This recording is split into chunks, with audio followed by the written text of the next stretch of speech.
welcome to episode number 13 of Reinventing School. It's amazing. We've already been doing this for a quarter of a year. This time through, another aspect of what is school and what is learning and what is education, what is that all about? Through the lens this time of friendship, making friends, keeping friends, the science of friendships, the evolution of friendship. But all of this, as we get involved with individual guests, is related in ways that we haven't had to deal with before because we don't have school in a traditional way. So bearing in mind that this series is called Reinventing School, our particular interest is what is the intersection of friendship and school? And with that, I'm going to just jump right over to Lydia, who I'm going to ask her to hold up her pretty new book, right?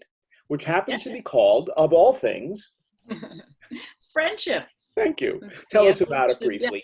Yeah. And I'm going to ask you to define what friendship is all about.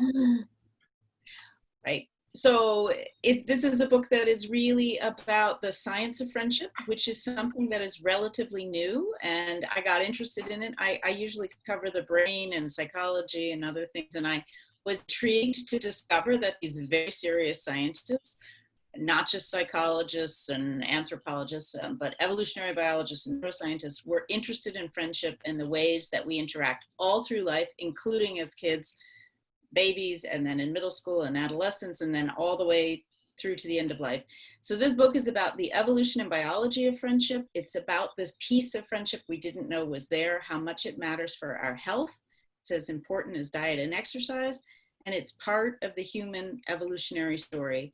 So there are real evolutionary advantages to making and maintaining friends. What is friendship? At a minimum, it is three things. It is a strong positive bond that's long lasting, so stable, reliable presence in your life. It's positive, it makes you feel good, and it's cooperative. There's a reciprocal back and forth, a give and take. And that's one of the important things because sometimes relationships get a little lopsided. So it can have other elements, but at its base, a friendship needs those three things. It needs to be stable, positive, and cooperative. And well, thank you. We're going to go to the first of our two Dr. Carolines. This is Dr. Caroline Fenkel. You are coming at this from a somewhat different point of view because you're dealing with teenagers who have needs that we may not understand in the general population. So can you explain a bit about your background and also what you do? And then I'm going to ask you to define friendship as well through that lens. Sure. So my name is Dr. Caroline Fenkel, and I'm the executive director of a program called Center for Families, which is in Malvern, Pennsylvania. We treat adolescents who have mental health issues at the partial hospitalization level of care. So that means that they're with us all day long, and we have a day school as well. I do a talk, and I've been doing a talk at local high schools in the area called Isolation, the New Drug of Choice. And the reason why I created that is because what we were finding was a lot of the teens that were coming to us, instead of coming to us smoking marijuana or drinking or cutting themselves, we had a lot of teens that were coming to us that were depressed and anxious. And a lot of that anxiety and depression stemmed from them laying in bed all day, getting home, being on their phone, and trying to connect with others, but not really finding that they can. The idea of parties, the idea of socializing, the idea of going to a kegger at a friend's house isn't a thing anymore in the iGen. The kids that we treat are kids that really struggle socializing. And it's been a trend that we've been seeing over the past 4 years. So with that talk that I have been doing, a lot of what I talk about is this idea of how do we get them to connect with one another. So I guess that that's the way that I would define friendship is connection. And I think that the best way to sort of look at that is through, exactly I think what Lydia said, which is this idea of back and forth. Being able to have empathy for one another is huge.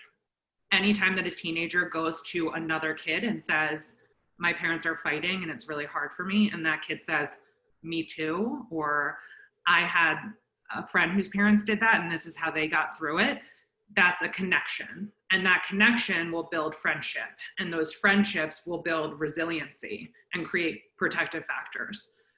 I don't want to continue going, but I think that's what I have to say about that. So Madison, as among us, you're still very much a student, yes? Yes. So lead us through what you're studying, but equally important, tell us about your circle of friends and what your perception is about friendship based on what we just heard from Lydia and Caroline.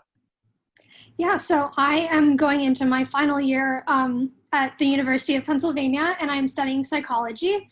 In terms of friendship, I think that I agree with what both of you have said. And I think on the most basic level, I think of friendship as positive relationships with people who are willing to support you through the good when you're celebrating, but also through the bad when you're in pain and you just need someone to lean on. It may not be fun in that moment, but you can count on them to support you, listen, give advice, etc. I have been really fortunate to have made friends like that at my school, where I feel like they're always there to support me, but also a key part in my friendships is that I feel like they're always inspiring me to learn more, to be a better person.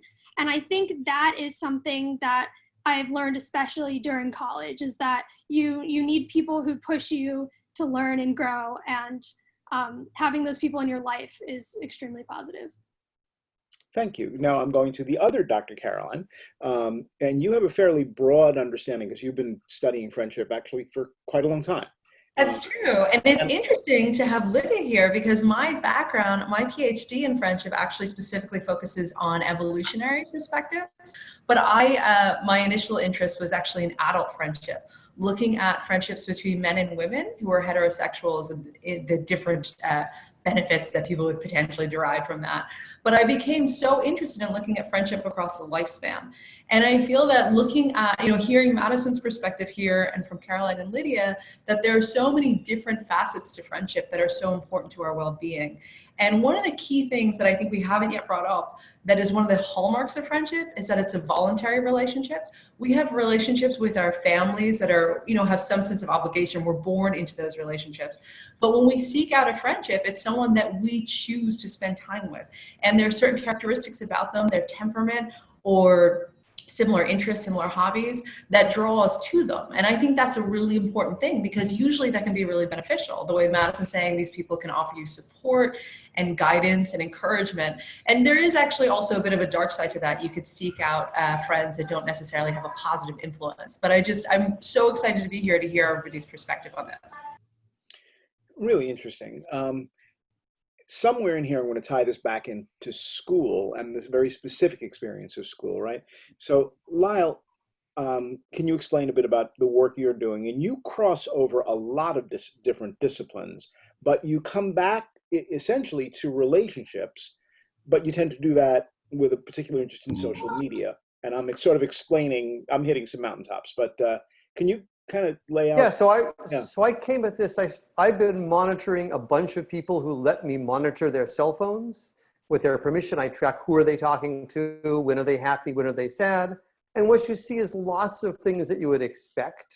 So friendship as defined by Lydia and others is exactly right. This reciprocal, long-lasting piece.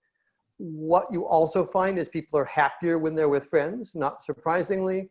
There's lots of false information out there. As a father of a 17-year-old girl who spends her entire life on her phone, I'm petrified she's destroying it with cell phones. The evidence seems to be that being depressed causes you to spend lots of time on your phone and to isolate and to be lonely and not to maintain your friendships and to have a false belief that, oh, that person really doesn't like me. So I think that depression causes lots of loneliness and lack of friendship.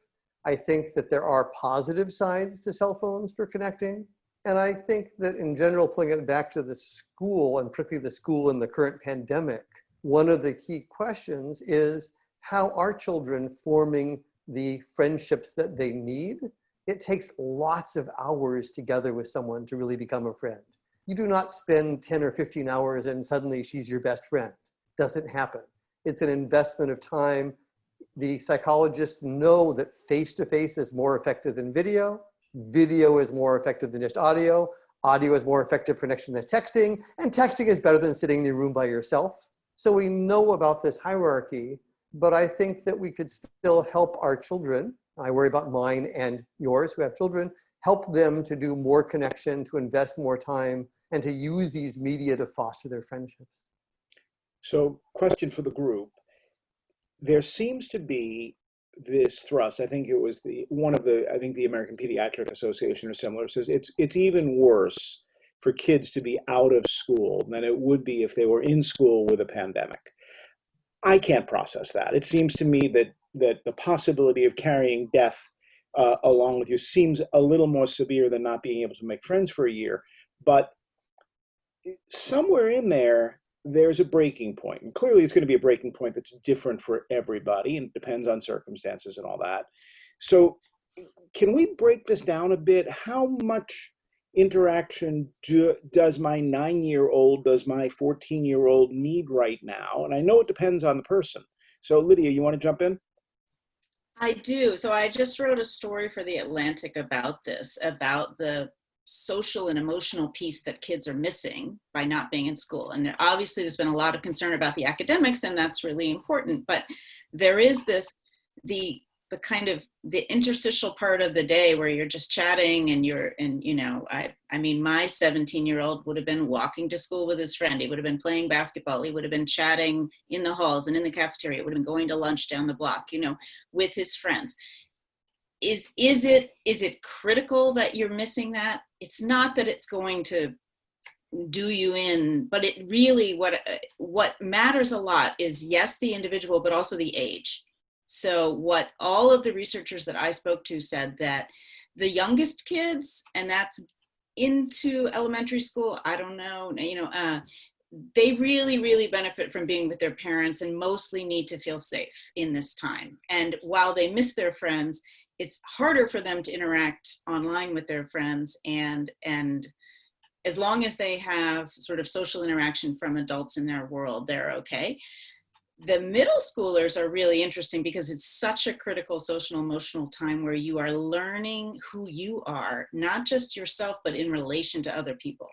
And if that is delayed depends. Are we going to go back to school in September or are we not? We're not. Let's stop the nonsense. We're not. We're not. We're not. Let's stop pretending we are going. And if we do, it won't look the same. We won't be getting what. So if it goes on a whole nother year, some of those kids may, some of them are showing signs of depression and anxiety and things like that. Of course, there are also kids for whom the social piece of school was really hard and they're liking being home. They're doing better. So we can't forget that that's where the individuality comes. Also, interestingly, are the older kids. I have an 18-year-old and a 22-year-old, and they're supposed to be out in the world independently with their friends. And they are still kids in my, neuroscience, you're not an adult, so you're 25, right? So they're suffering in a different way. They're more able to interact online and on their phones. And so they've got that piece sussed, but they can't have the independence, many of them, that they're used to. But I worry a lot about those kids in the middle who are in that sort of really critical social emotional developmental stage. It's kind of a critical period. Dr. Caroline F., you see some of those kids, right? Can you give us a sort of a frontline view of what's happening, and is more of it happening now, or is it different than it's been? Yeah, it's hard for me to say because the pool of individuals that I'm seeing on a day-to-day basis are kids that have already been struggling with interpersonal relationships. The relationship between them and their parents, the relationship between them and their peers. Oftentimes it's the interpersonal relationships that are bringing them to treatment. And the type of treatment that I provide is a high level of care, so these are kids that are coming out of psychiatric units. So I feel as though I see it a little bit differently in that we know that suicide rates are higher in kids that say that they feel alone, right? We know that heart disease is higher in adults who live alone, and adults who say in a subjective way that they're alone. So, I think that the way that I look at it is a little bit different because I do feel you know, I kind of could easily defend that position that it is better for them to be socialized. And the whole reason, you know, why we all kind of, you know, one of the big problems here in the United States is that we always separate out the mind from the body. You know, this idea that, you know, because of the fact that their body might be at risk for COVID, that does not mean, and now we're risking their mind and their social development in order to, you know, save the world from COVID, which again, I respect and I get, but recognizing that there's going to be a big toll on that mind, and that mind having a toll on it could lead to other issues such as suicidal ideation, such as cutting, such as choices of using drugs or alcohol, such as, you know, there's a lot of research about heart disease and feelings of loneliness. So,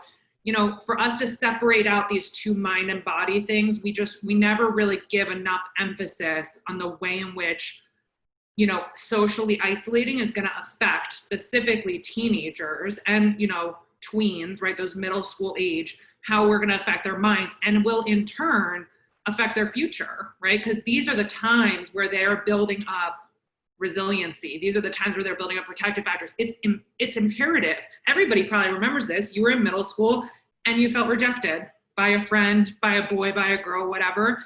You have to feel that feeling of being rejected. It's a way to build tolerance. It's a way to build resiliency. It's a way to build protective factors. And by us not having them in school and them communicating completely over Zoom, and then after they're done the Zoom, they're going on to Netflix and binge watching Netflix, or they're going onto YouTube and binge watching YouTube, or going through TikTok and not experiencing that back and forth, it will have significant ramifications both on their mental health and then on their body.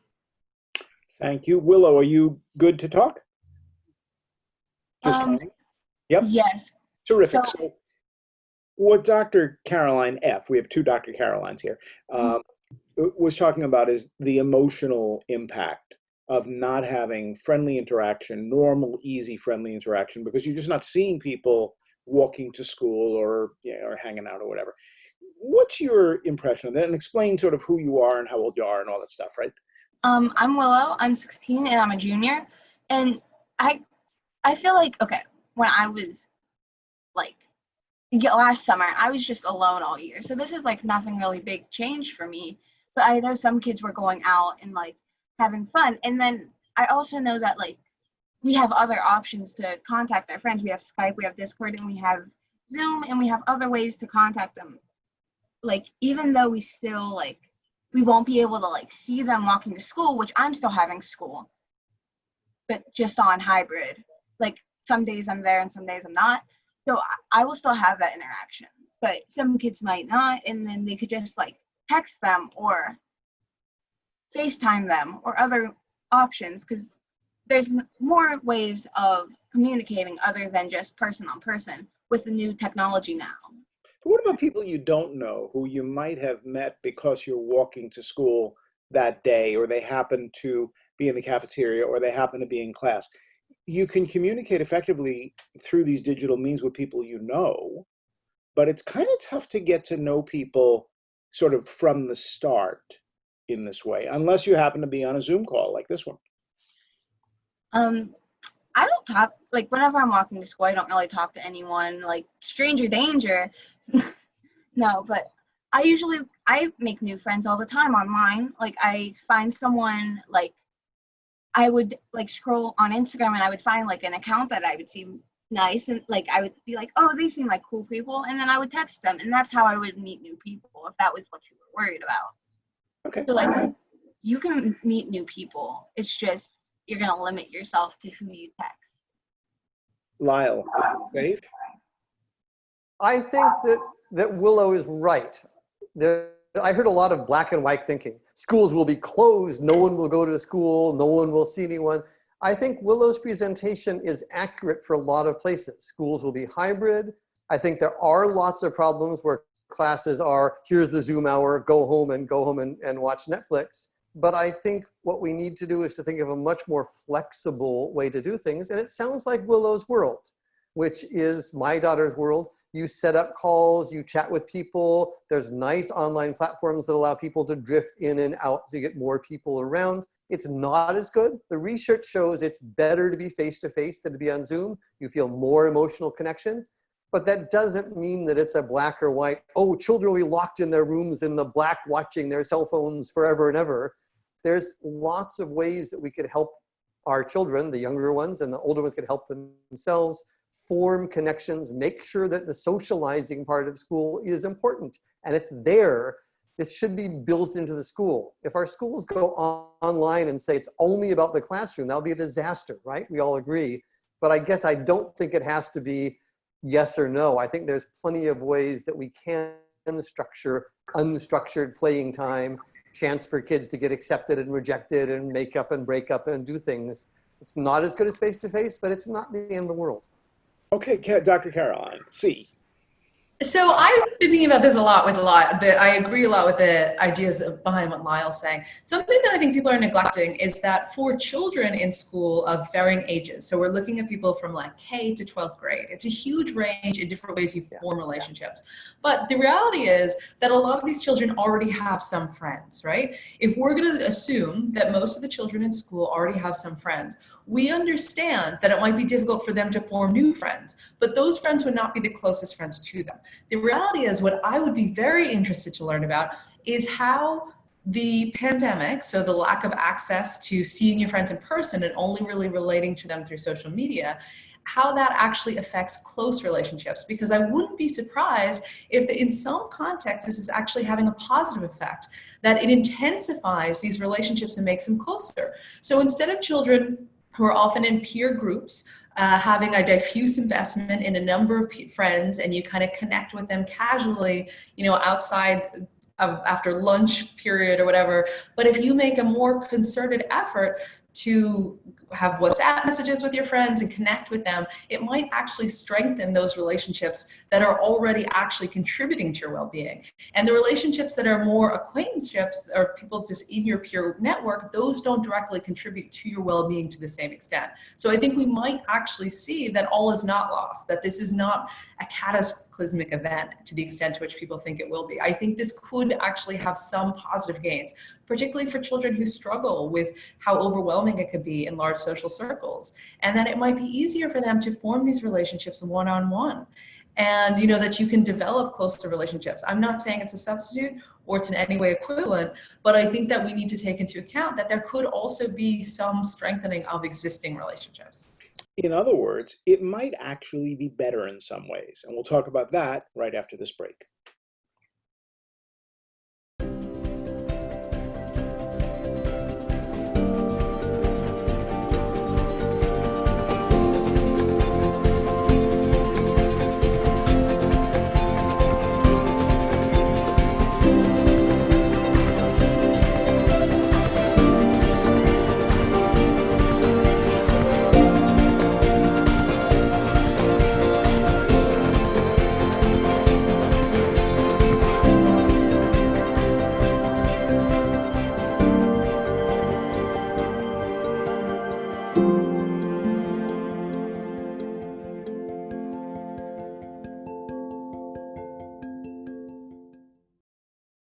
One of the things that just everybody should be aware of is we always promo upcoming episodes.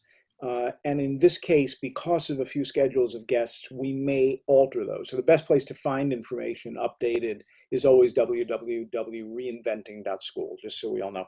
So in some of the conversations that I've had with friends, there's sort of this embarrassing tone of, this is sort of better, isn't it? Like we're talking more often than we typically do. We're exercising more. We're more aware of what we're eating. We're very careful about the fragility of relationships and the importance of nurturing them. There's something else going on here that is sort of a pure form maybe, or an awareness of the gifts that we do have, or an appreciation of our just being lucky. So it's a simpler life in some ways. So that's a strange addition that I wasn't expecting to have a conversation. I've had it like a dozen times with different people. So something's going on. Dr. Caroline F., where are you? You moved. Yeah.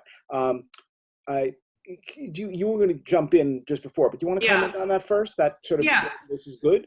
Yeah, no. So because of the fact that I treat teenagers that do have anxiety and depression, we use a social milieu model. So what that means is that our ultimate goal is to have them create connections with one another. When they come on site, they eat lunch together, they're going from group to group together, they're going to school together. These are all moments for them to experience love and care and rejection and have therapists around them to help them tolerate that.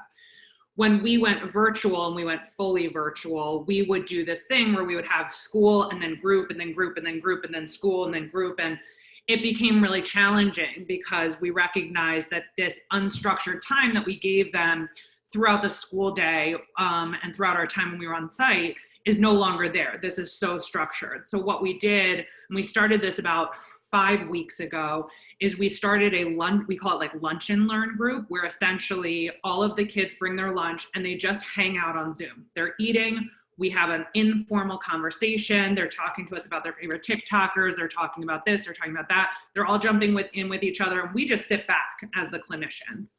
So that has been really helpful, and I think that kind of goes right onto what Lyle's talking about, which is creating space for us to be able to have them socialize in an unstructured way.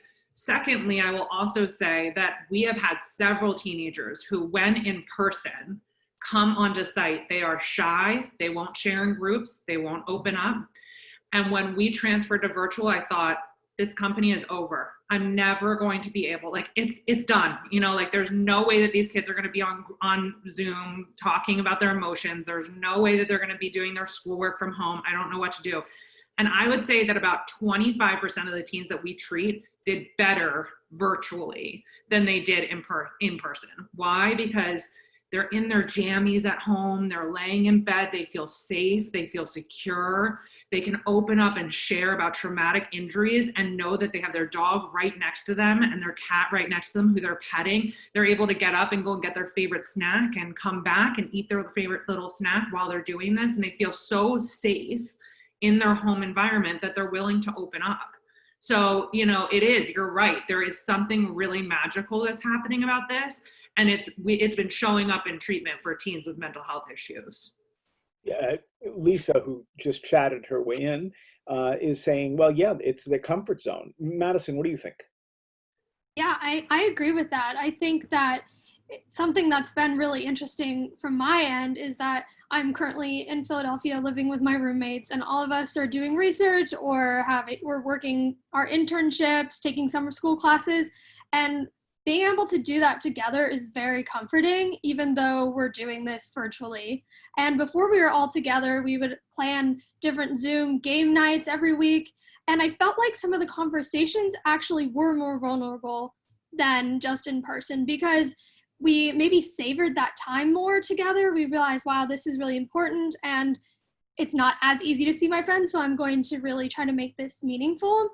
I also have noticed that I have been able to reflect a lot more about the things that I do, like in terms of what I'm passionate about, my relationships, and I've noticed the same with my friends too. We've all had more time to just think about what really makes us happy and what's meaningful during this time. So I think that while there have been times when I felt lonelier and where it definitely still is harder in a lot of ways, I think that I have benefited in my relationships to some extent during this time. Thank you. Lydia, historically, when there have been periods of time when we all need to hunker down together, we all rely upon each other, and the situation is extraordinary,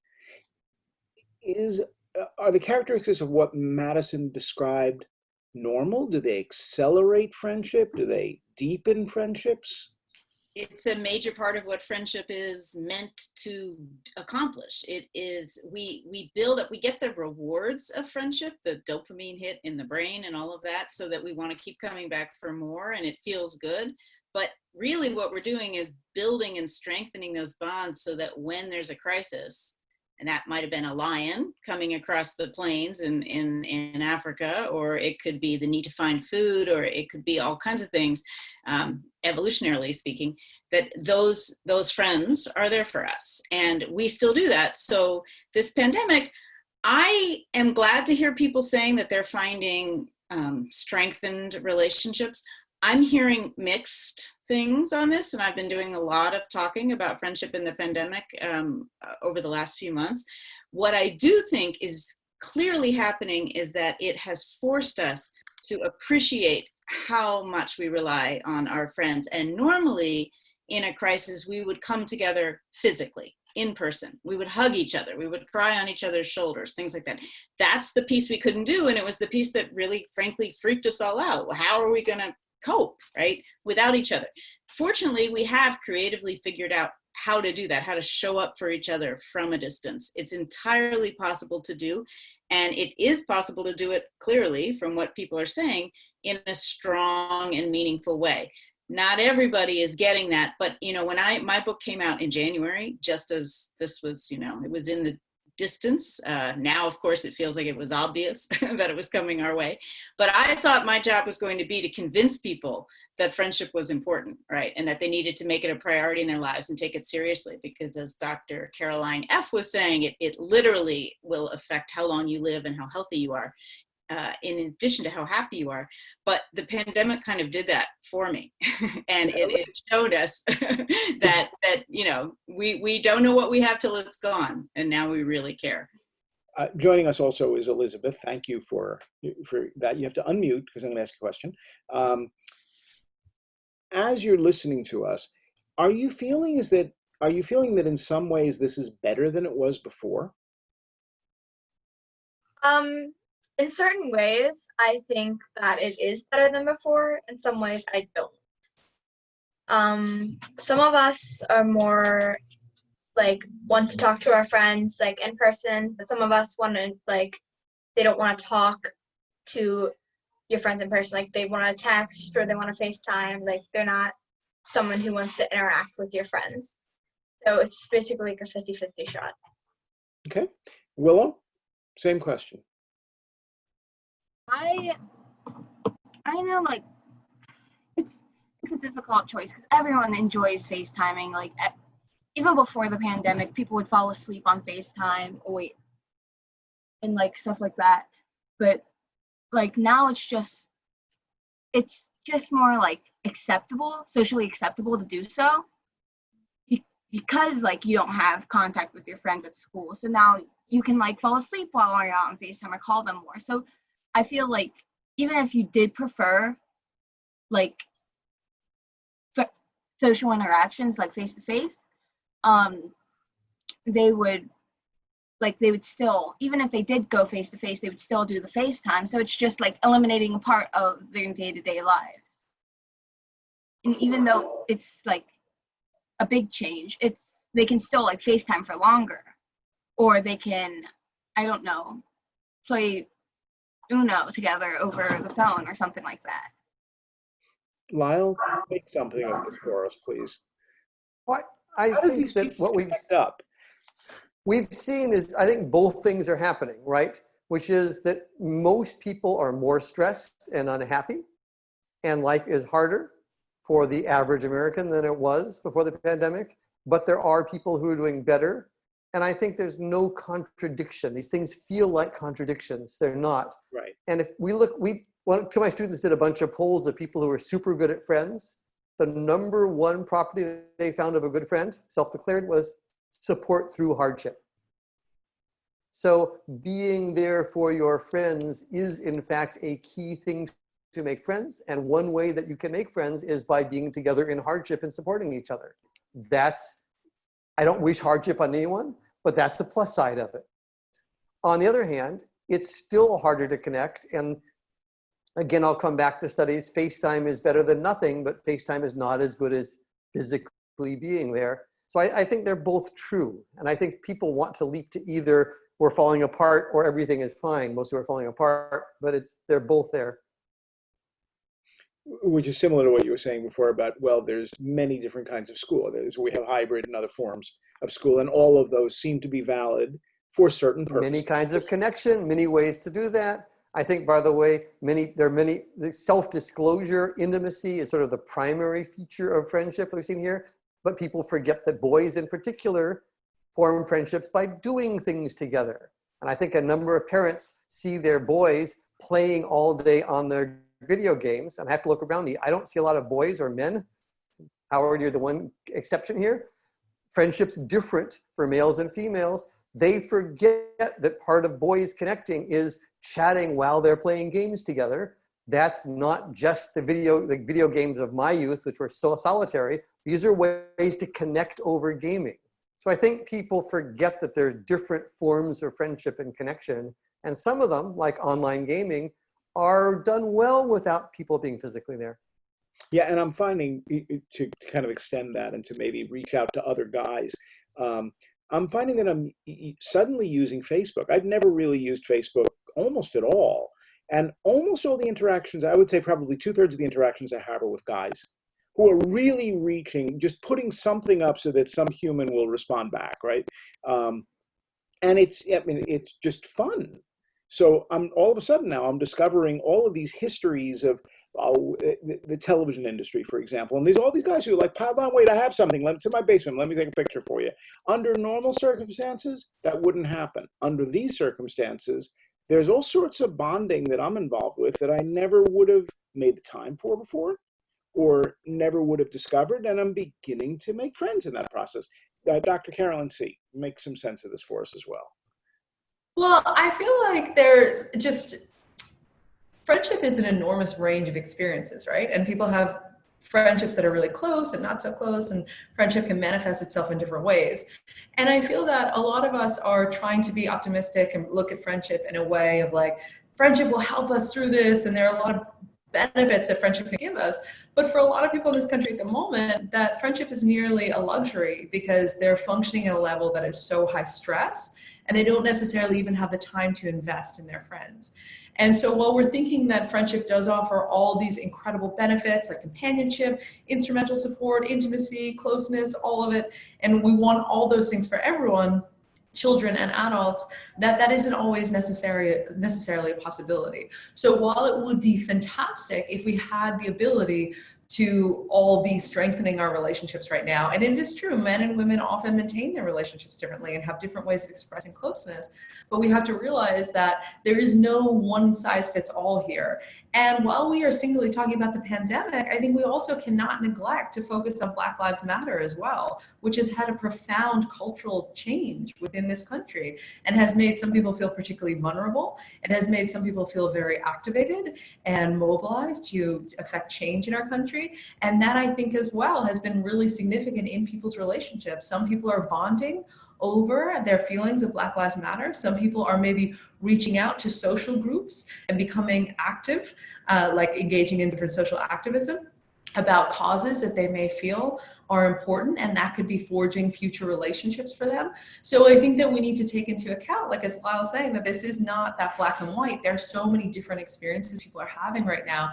And what we really want to do is make sure that as much as possible that friendship can continue to be this positive force in people's lives. And if you think if the pandemic had happened in the 1980s, it would have been a disaster, right? Because we didn't have WhatsApp or TikTok or Instagram or Facebook or FaceTime, any of it.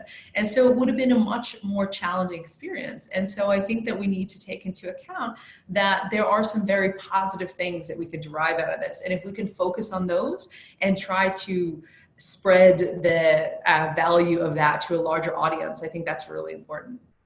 Lydia, what are you thinking? I have to say, friendship is not a luxury. It never has been, and it never will be. And it is the thing. No, it is. It is. Mental health professionals will say that social support is one of the most important things. So I think what happens is people. Wait. People, let me finish the sentence. So people imagine it's a luxury, and therefore that it drops to the bottom of their priorities. And I think that that's the mistake we make, because we've said that it is less important than everything else. And the research just does not support that. So I know that I appreciate everything else that you're saying, and there's a whole lot of other stuff you said after that's really important, but that's one of my major messages, is that it's a fundamental piece of human infrastructure. It's not a luxury. I totally agree with you. I personally do not think friendship is a luxury. My research does not suggest that at all. But in people's lives who, healthcare workers who are working all the time, they don't necessarily have the hours of time to devote to friendship. That would be beneficial. And as a consequence, their well-being is suffering for this. And I'm saying that for most people who are in these really challenging situations, they don't necessarily have the opportunity to derive the benefits of friendship. And that's where we see these negative consequences of people having health consequences. But this is a problem like not having enough food, not having enough friendship, right? Again, right? One friend equivalent to quitting smoking in terms of longevity. Right. And well, but so I would argue, I get what you're saying. And of course, you're right. Time is a massively important piece of friendship. So there are actual hours. I don't know, Lyle, if you're familiar with this work, but Yep, it takes 50 hours to go from an acquaintance to a casual friend, and about 90, right, to be a good friend, and 200 to be a best friend. So you really although do less time to maintain it once you're already there.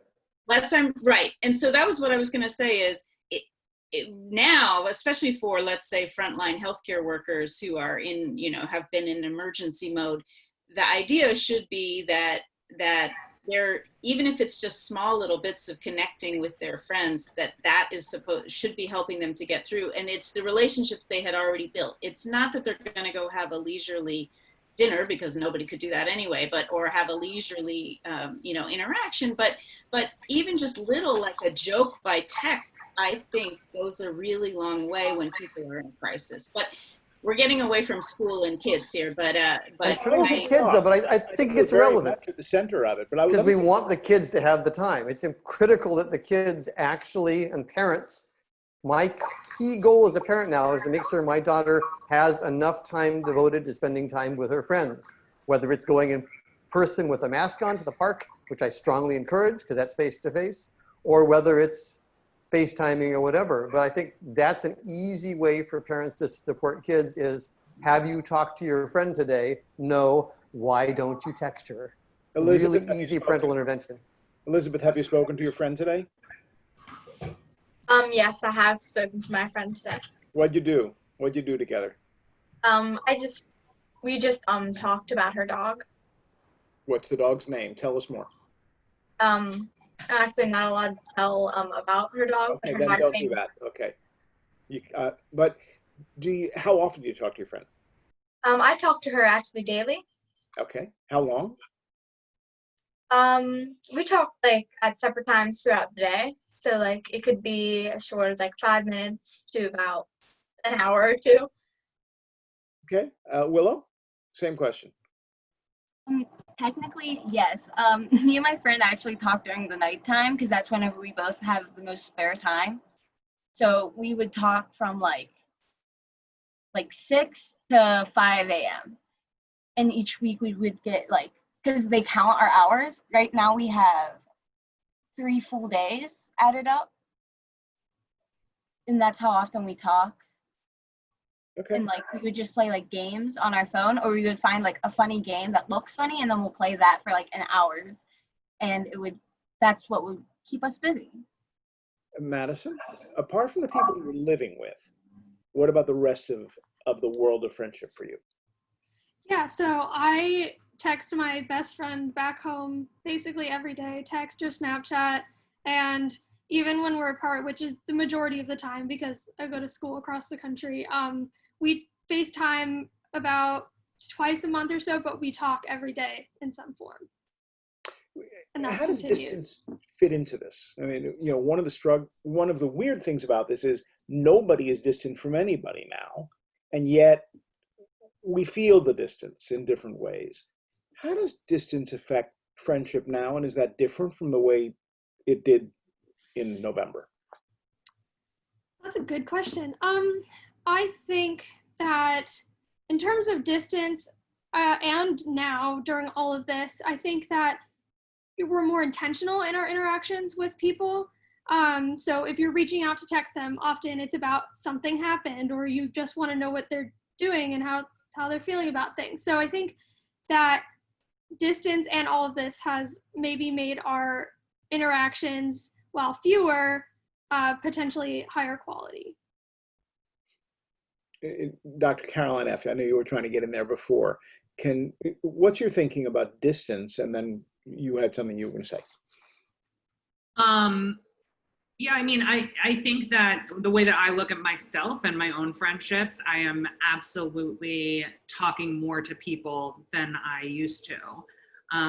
a lot of times it's because people that I know are laid off. And so instead of texting and being like, oh, I don't want to bother them, you know, they're so busy with work, etc., I now know that I can like text them or FaceTime them, and I feel much more connected to them, which is really interesting. It's like the pandemic brought us together more.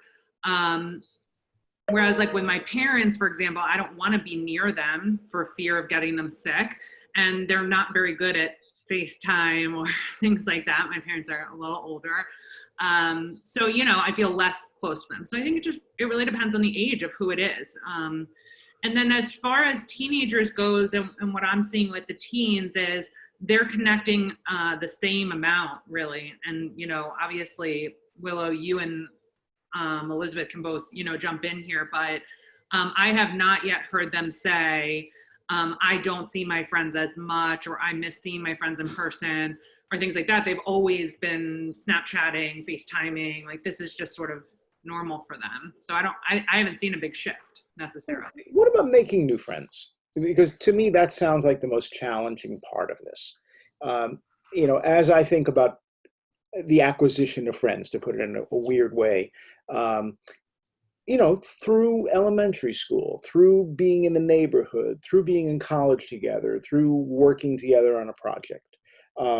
In some cases, just running into somebody and being part of a group, and somehow we ended up together. But a lot of what I just described isn't part of everyday life right now. So those casual interactions the seed never takes root. And as a result, the friendship never grows. Well, that worked. I did that. Elizabeth, what do you think about that? What I think about that is that I know like that we aren't able to make a lot of new friends since like, well, you can't, if some people have strict parents, you're not allowed to go on the internet and talk to someone random that you don't even know. And like maybe become friends, but you don't know if they're dangerous or like it's, oh yeah, someone dangerous. But on the other hand, some parents don't, no offense, but some parents don't take control of that. So it is kind of hard for most people to find new friends over the internet since you're not allowed to interact with them as in like meeting up somewhere or anything.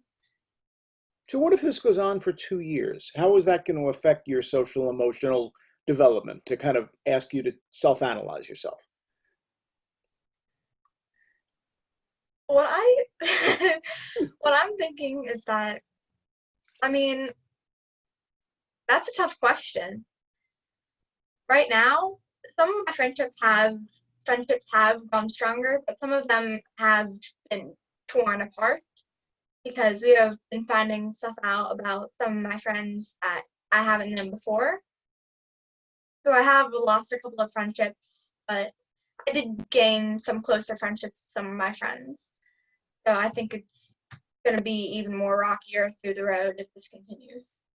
Lyle? Oh, I just think this is fairly typical. What we've seen is, first of all, Will, Elizabeth, and Madison are all typical of really good people who are good at keeping friends. They talk every day or communicate every day with their friends, or at least several times a week. And it is harder to meet people, but I think most of these friendships that I know don't come from casual bump into somebody in the park. They often come because you're on a sports team, and maybe I'm speaking more like a boy here. You're on a sports team with someone, you're playing. Remember, it takes, as Lydia said, 50 to 200 hours to go from a casual friend to a serious friend. This is not just someone you bump into in the supermarket. This is someone that you're doing that science project with over and over, that you're playing the games with, that you're video gaming with, or that you met through a friend and you're chatting with. So I think the answer is we really don't know. It feels to me personally like it's easier to stay in touch with old friends and harder to meet new ones, but I don't think we have any data on that. Caroline, Connolly, or Lydia, what's your thinking there? Have you seen any research on this? Do you have any impressions?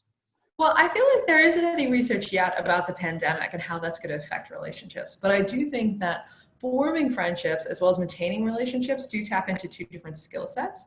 And some people are very good at forming relationships, and that doesn't necessarily dovetail with the ability to maintain relationships. And individuals in that circumstance can have a large number of more basically less close friendships. So they wouldn't necessarily be scoring high on levels of self-disclosure or intimacy, and so they wouldn't necessarily be deriving the same interpersonal benefits of friendship. And that's obviously quite unfortunate, because what we would really like to see is people really thriving with the ability to maintain friendships, where when you meet people, that you have the ability to take that initiative and forge this contact into an acquaintanceship and then to a friendship. And so fostering those skills of, capitalization, and there are a lot of different skills that individuals can develop that really perpetuate positive feeling within the context of that dyad. And I think that's really important. And within the context of this conversation, I feel like for the audience, people listening to this, that it's something worth noticing, that this is a skill that you can develop, and your children can develop these skills. The more back and forth you have with children, where they can understand that reciprocity is important, asking someone how their day was. This doesn't come naturally to some children, just like, what did you do today? Because they're often like, let me tell you about my day. So I feel like these things, some children have these skills in spades when they're very young, and others just need a bit of nurturance. And I feel that this is really important for us to help children develop the ability to maintain friendships, because we're going to find that this is a very important skill moving forward during the pandemic. But what about a teenager, for example, who was feeling isolated and friendless before all of this began? I'm lowering the baseline. How do you deal with that if you're a parent? How do you deal with that if you're a teacher and seeing it? I think something really important here that we need to take into account is that teenagers who are really struggling, that's very difficult. And the issue that I brought up earlier is, I think that we don't want to forget that there's such a diversity of experience, and we don't want to be alienating those who aren't really relating to the conversation of having lots of friends. And something that I think is really important, for example, if you have an only child, a teenager who doesn't really have friends to develop or to build upon those existing relationships, this might sound kind of glib, but if you're really at an impasse with forming new relationships and your existing efforts are not really getting anywhere. For example, if you're going online and you're trying to establish different relationships and it's not really coming to fruition, something that I have heard of that sounds glib, but it actually has seemed to have been quite positive for children who are bullied or socially withdrawn adolescents, is to get a pet, that you can still have some companionship and that opportunity to nurture another with a dog, if you're obviously in a responsible household. But I feel that there are situations that we can't neglect, that some people just don't have the opportunity to develop these relationships. And we're in an economic crisis where a lot of people are going to start getting evicted and getting removed from the communities in which they live in. And we want our children and our teenagers to definitely maintain their well-being as best we can. And so if we can help them forge these relationships, online or however possible, but if that fails, do not underestimate how much your children love their pets. Other Dr. Caroline. I'm a huge proponent of pets. We at Center for Families, we have a center for chickens. We have, like I said, I believe that a lot of the teenagers that we treat, the reason why they're so open and honest is because they're sitting next to their dog, and that's the reason why they're so good in group. I think, though, that I just want to go back to the friend acquisition part. I think probably Willow would be the best person to sort of ask about.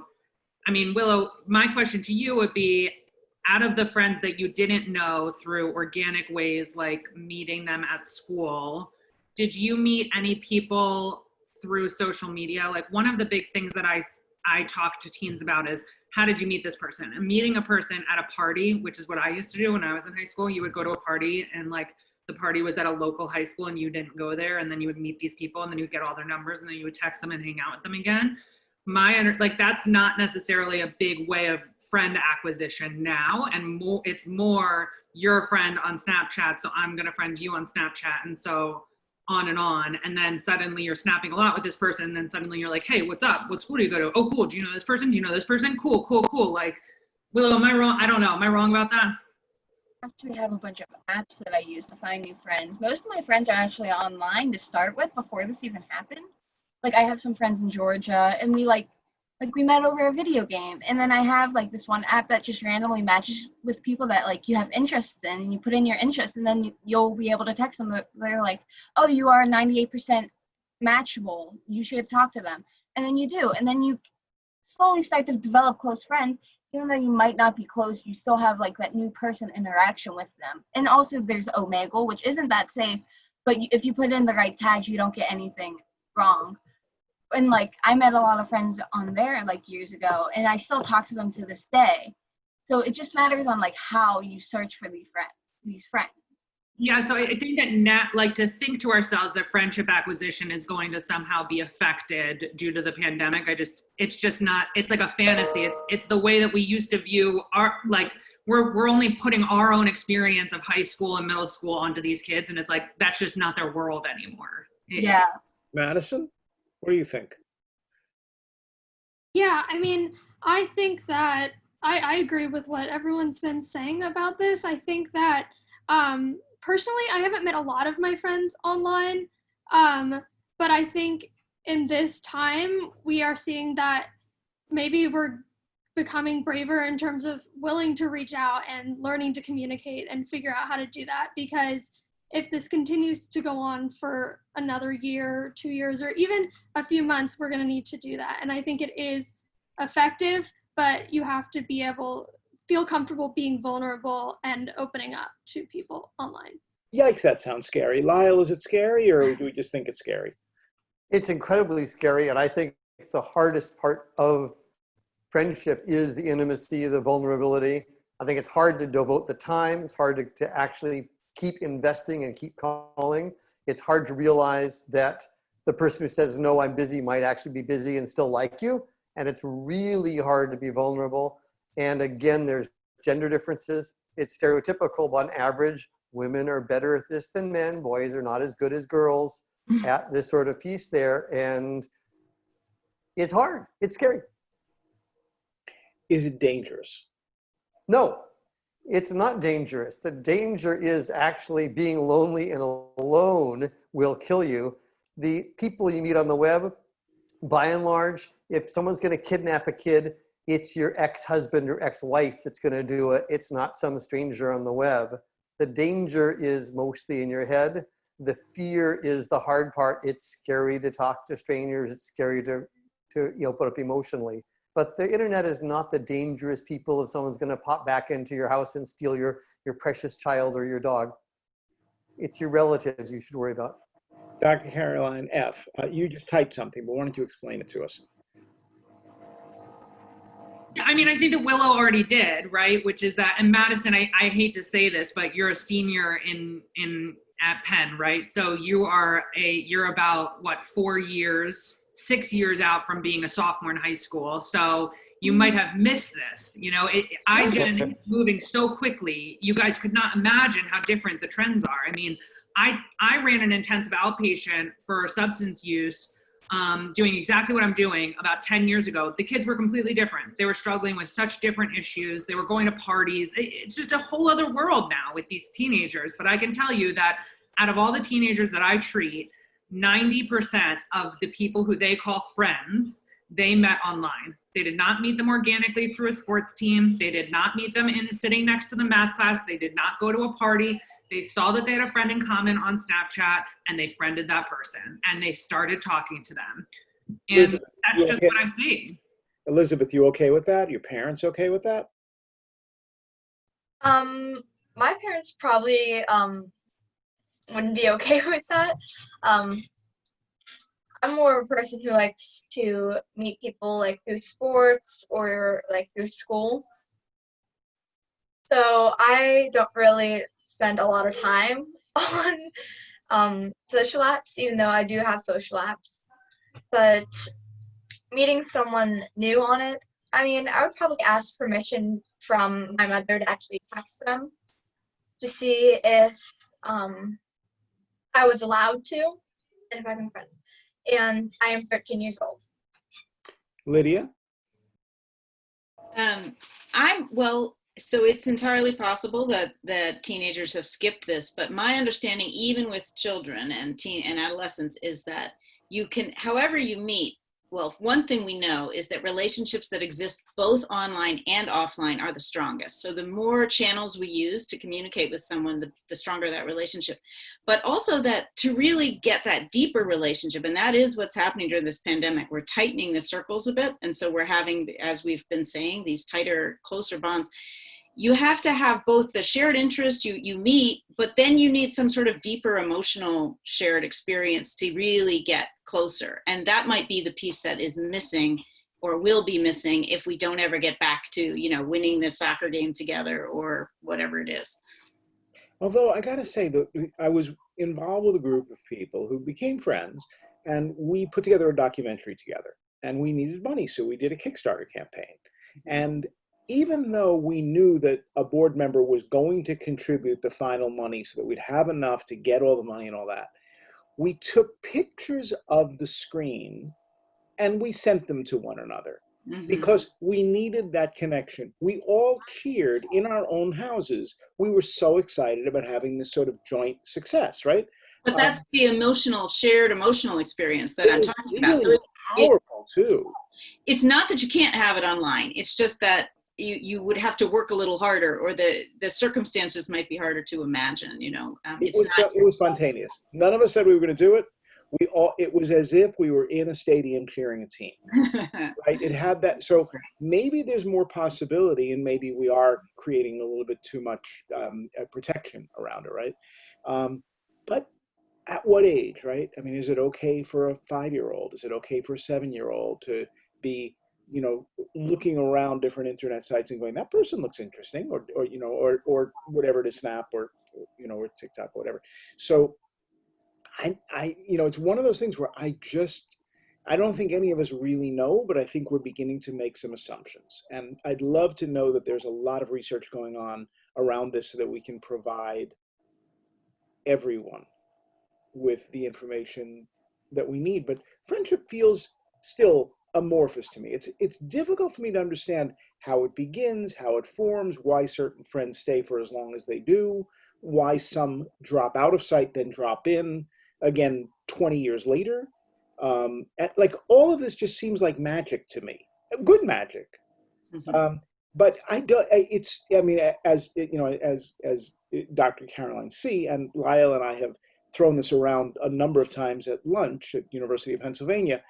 It always exhilarates me when I have these conversations, and I love spending time with you guys. So I guess you're becoming friends, which is cool. But I also don't understand it in ways that I just have struggle. I struggle with trying to figure out even where to begin. So I'm really grateful to Lydia for actually having written a book about this, because it's a starting place for us. Thank you. But does anybody else have that feeling? And then we'll wrap up because we're a minute or two late. It's complicated. There's lots of different kinds of friendships and lots of different relationships. And I think it's a very sloppy word describing all sorts of wonderful things. Madison? We can't hear you. Can you hear me now? Yes. Yeah. I agree with that. I think right now we're going through a time where we maybe are reassessing what it means to have friends, and maybe that's hard in some ways because we're realizing that the relationships that we have aren't as deep or as positive as we initially thought. But then at the same time, we're also getting to see who's really there for us during the hard times. So I think while it is messy, I think that we're hopefully going to come out of this okay, and maybe become stronger in some senses. Willow? I'm sorry, can you repeat the question? All of this is so messy. It's so difficult to define what friendship is. It happens over a very long period of time. It happens with varying degrees of intensity. The person who you hated yesterday suddenly is your best friend today. So how do you think in any reasonable way about friendship? Or do you? I don't know how to answer that, without, I don't know, because, I feel if I don't like someone, like I like everyone. I don't really have anyone I hate, but there are certain people that do get on my nerves, and I just like tend to stay away from them, so nothing ever like develops or like happens. And then with my internet friends, if someone really does bother me, or like they say something that would hurt me, I can just press one button and block them. Like, what are they gonna come at me with another account? I'll block that account as well. Like, it's not hard to remove people that are toxic and hurt you in your life. So I feel like my friendships are really good at the moment. Yeah, Elizabeth? In friendship, I think that it's different from every person and every perspective, and it is gonna get rougher through however long this pandemic's gonna go. So There we are, Dr. Carolyn F. Do we have you? Go ahead. Is there a question? Sorry. Yeah, I mean, is this, I think about my dog. My dog has some friends in the neighborhood. Do you think that dogs are using Zoom to have a conversation about friendship? I'm guessing not. I'm guessing they think we're crazy. Is there logic to any of this? Is this something we should be thinking about? Or should we just move on? I mean, all of the research just shows us, again, this connection between mind and body. And what we know about the mind is that in order to keep it healthy, we have to socialize. And what we also know is that when we're not socializing, our body is failing us. So this idea of like, is this a waste of time, is just fantasy. I mean, of course. And again, it's like, I really love this idea. I've been thinking so much about it, of like, you know, friendships are nourishing, they're soul nourishing, just like food. So why are we not having a conversation about this idea of like providing friendships and putting an importance on it the way that we put on food, you know, because we know that without it, we will suffer physically and emotionally. Lydia, tell us about baboons. I'm hoping you're going to be able to give me something about animal friendship. Oh, half of my book is about that. And it's part of how we know so much about friendship now. It's because we've discovered friendship or something like it in lots of other species, especially non-human primates. They don't do everything we do, but those things I said right at the beginning, that friendships are stable, positive, and reciprocal cooperative relationships, that comes from the work in baboons. And when you find the baboons that have those strongest and most positive bonds, they live longest and they have the most reproductive success. And in evolutionary terms, you can't do better than that. So it tells us just how critical this is for ourselves, our bodies, for you know, organisms in general. Obviously maybe not amoebas and viruses, but so it goes so much further than we thought. And I think it's fascinating. And you can't spend a day watching baboons or rhesus macaques like I have and not see that they have relationships that are really meaningful. And then they're there for each other when the lions come, like I said, or when they need to find food, or when something bad is happening. And so it works the same way. Caroline C., when I first met you, and I do remember when I first met you, we got into this long conversation about why you decided to study friendship. Can you recap some of that? There are a lot of reasons why I've gotten to study friendship. I think friendship is one of the most important things, and I value my friendships above all else. And I actually am an advisor to undergraduate students, where I really try to help them develop stronger relationships within their environment, because college students are in a novel situation, right, where they're removed from their support network. And I think that experience is something that's really important for people to learn from. When you have an individual who's transported from all the sports they have and put into a novel environment when they're only 18 years old, and they have to establish new relationships and new ways of coping, there's a lot of insight we can learn from how people, develop resilience and cope with that. Because while that is one example, there are many situations where their support systems can collapse, and we can really see the hardship and struggle that people face in that time. And I really think, to that end, we want to make sure that we are prioritizing friendship as much as we can and helping our children and our students foster these relationships as much as possible. That being said, we also have to take into account that there are incredible demands upon people at the moment, and I don't want to risk sounding out of touch to the audience here, feeling like I'm working 2 jobs, I'm about to get evicted. How am I going to make time for my friends? You're making me feel like I'm going to die if I don't have friends. And the reality is that friendship is something that is a buffer from the difficult things in life. And it can really help an individual cope with the adversity in life. And that is why it's so important, and it helps us so much. So the specific conversation I had with you about the importance of friendship might have tapped into that, might have tapped into another aspect. I've actually spent years and years learning about friendship because I think it's incredibly important. And the benefits we derive from friendship, we can't really find elsewhere. And I think that's crucial to our appreciation of why it's so important. Lyle, are we learning more? Do we know more now about friendship than we did a year ago or 5 years ago or 10 years ago? Is the research meaningful in that I can point to this and say, I know that now, I didn't know before? I think there are ones. Lydia mentioned earlier a nice study, how long does it take to form friends? By asking a bunch of people who are moving to a new city or coming to a school, clock how many hours you spend with someone, we discover that really is 30, 50, 60 hours to get a casual friend, 100, 200 hours to make a good friend, by measuring these things of what goes into it, how much time people spend. So yes, I think we do know more. Certainly the evolutionary biology stuff is gradually making nice progress that Lydia referred to.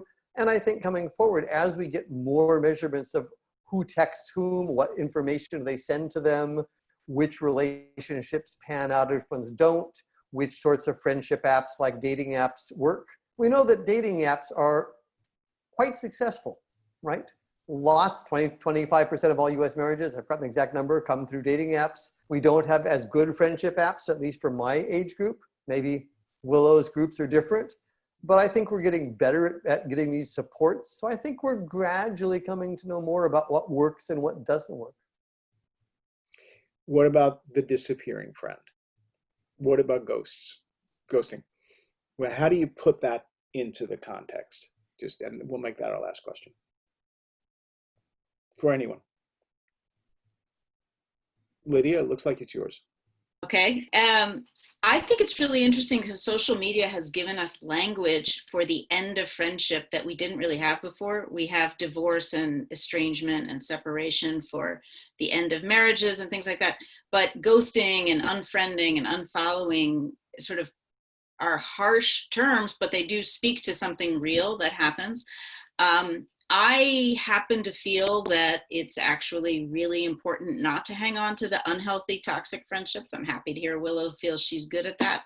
Not everybody is. A lot of us feel beholden to people. I hope most of us have the grace to have the hard conversations or to be, not just to ghost people. It's so painful. It really is. Rejection hurts if you're 10, if you're 50, if you're 80. It just does. But hopefully the older you get, the more self-aware you are about the other things you have. But I think if people remember that friendship is about positive reciprocal stuff, then they can assess, well, wait a minute, maybe that friend wasn't that for me. And maybe that can help you feel better if you're on the receiving end of the ghosting. And hopefully it will stop you from behaving that way yourself. And on a far more positive note, well, first of all, thank you all very much. And we will all hang out, as we always do, for a few minutes after we roll the credits. But I want to remind everybody that Sunday, August 2nd, is Friendship Day. So it's a really good day to make a new friend or call 5 of them who you haven't spoken to in a while. With that, thank you all very much. This was a really cool conversation. And we'll be back next week with a whole nother conversation about the future of school and how we reinvent all of this in the midst of one of the craziest periods that I think any of us has ever seen. So with that, thank you for being a friend. See you soon.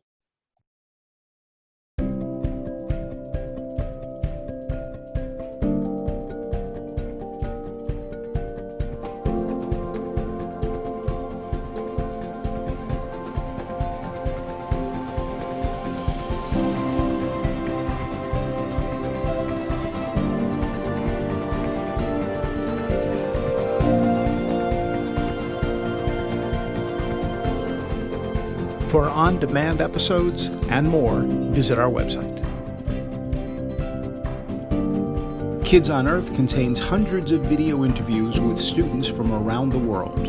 Learning Revolution is a global collaboration network for people who care about learning. Be sure to join us next Thursday for a new episode of Reinventing School. Thanks for watching.